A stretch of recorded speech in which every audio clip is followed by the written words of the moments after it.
What it do, y'all? This your boy King Ed the Great coming at y'all with another video after a week hiatus. So, the motivation for doing this video here is I was tagged in a post talking about the Biggie and Tupac shooting and was Tupac blamed for Biggie's demise. Let me tell y'all this. And this video here is going to put a real more broad perspective of this thing here. I don't like really talking about this beef like that unless we're going to different layers of it, because it's talked about to death every day. But I want to talk about this aspect of it, and this could be the key to knowing more than what we already know. The Angie Martinez Tupac interview, and why she's not going to put that out and why she can't put that out. Two reasons could be this. Number one, it could justify Tupac's reasoning behind going at these guys, because the narrative had been painted by many as Tupac getting out of jail. He's taking his anger out on Biggie because he's scared of Haitian Jack. He's scared of Jimmy Henchman. That's been the narrative. That's been the narrative that's been going on, that Tupac and Suge with the bullies and Puffy and Biggie were just guys just happy to be in the business and do music. No. We got to tell the truth here. We got to tell the whole truth here. And the origins of this situation. See, one thing about Tupac is that he's not going to be sneaky. He's going to tell you exactly how he feels directly. What right or wrong, agree or disagree, that's him. A lot of these guys in the business, they play the game sneaky.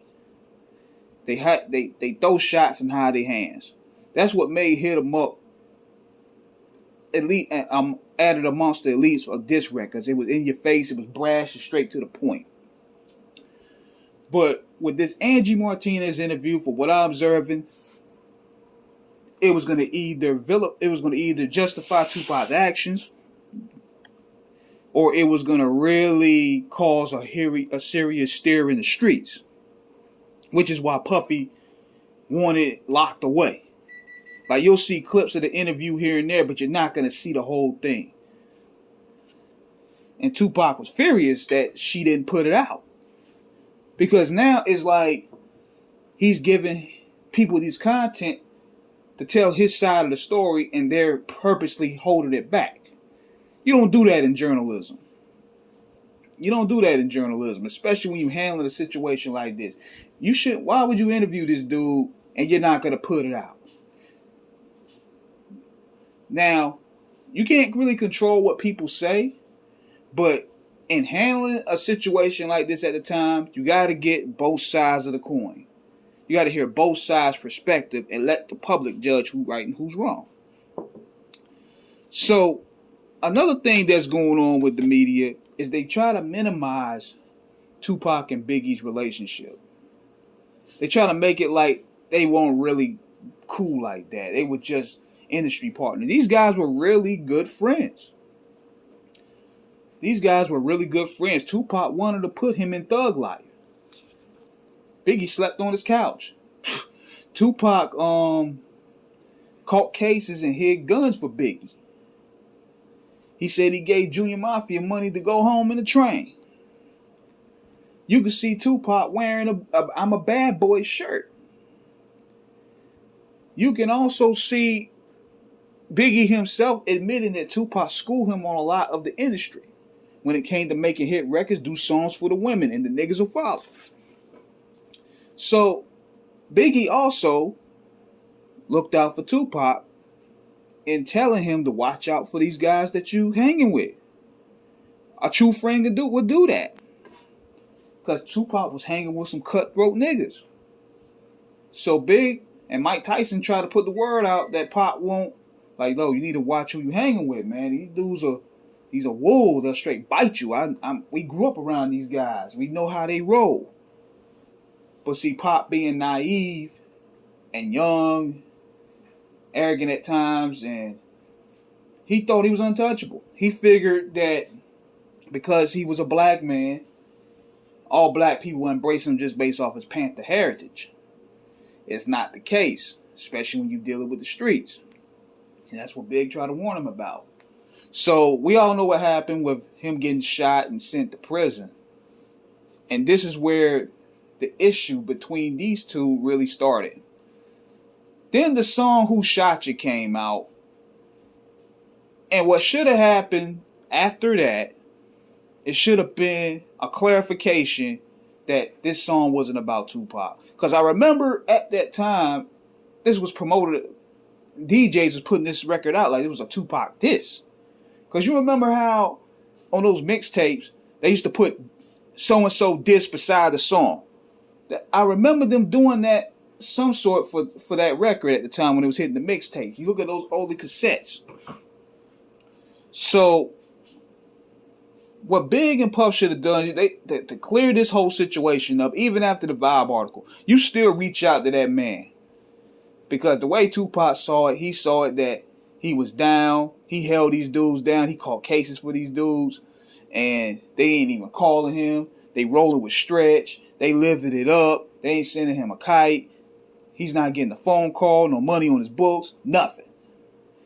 So then the only thing that's out there is this record, Who Shot You, which he assumed is about him.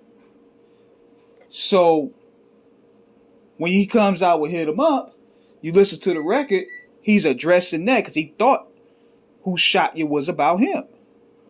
Who shot me? I thought you punks couldn't miss. That line was directed towards that song. So I'm thinking that when this Angie Martinez interview, he was putting all this out there. But yet, you're depriving the people from really knowing the truth. And you're going to keep the narrative out there that, oh, he was just, this Pop was just wilding out. There's a lot of behind the scenes shit that happened. There's a lot of behind the scenes things that happen that a lot of people don't know about. Just like when that Dr. Dre intro leaked where he wanted Pac and Goody Mob and Ice Cube and the Lynch Mob to ride on this West Coast, East Coast thing because he felt the source snubbed him. Then you had them on the New York 87 record. They wanted Tupac to get involved with that. All this stuff is coming to the light. All this stuff is really coming to the light of what happened behind the scenes.